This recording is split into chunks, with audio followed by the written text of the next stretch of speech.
Second week of Advent. First reading, a reading from the prophet Isaiah.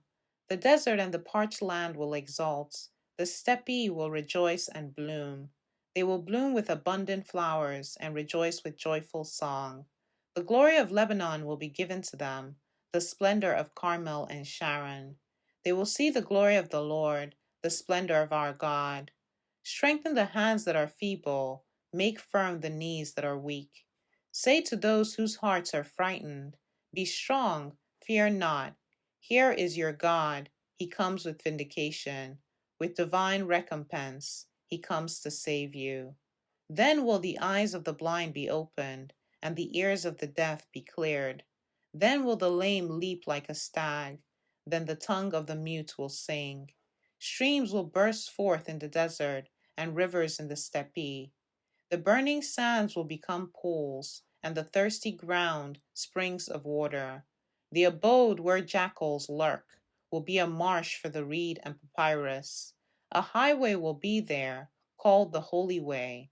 No one unclean may pass over it, nor fools go astray on it.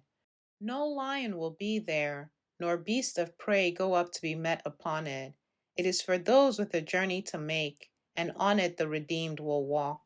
Those whom the Lord has ransomed will return and enter Zion singing, crowned with everlasting joy.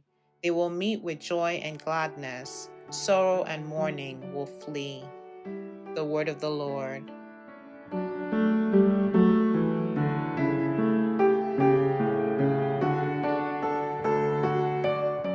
Responsorial Psalm. The response is, our God will come to save us. I will hear what God proclaims, the Lord, for he proclaims peace to his people. Near indeed is his salvation to those who fear him, glory dwelling in our land.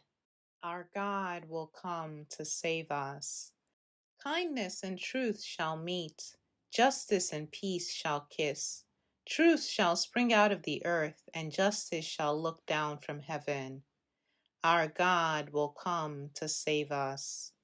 The Lord himself will give his benefits. Our land shall yield its increase. Justice shall walk before him, and salvation along the way of his steps. Our God will come to save us.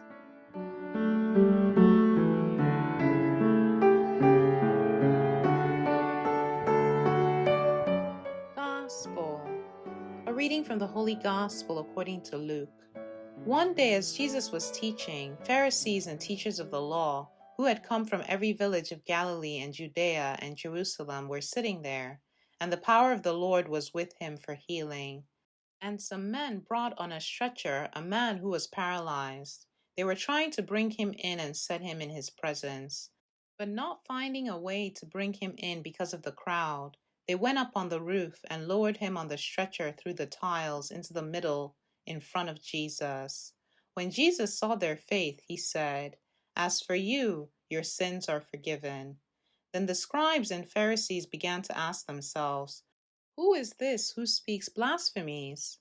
Who but God alone can forgive sins? Jesus knew their thoughts and said to them in reply, what are you thinking in your hearts? Which is easier to say, your sins are forgiven, or to say, rise and walk? But that you may know that the Son of Man has authority on earth to forgive sins, he said to the one who was paralyzed, I say to you, rise, pick up your stretcher and go home.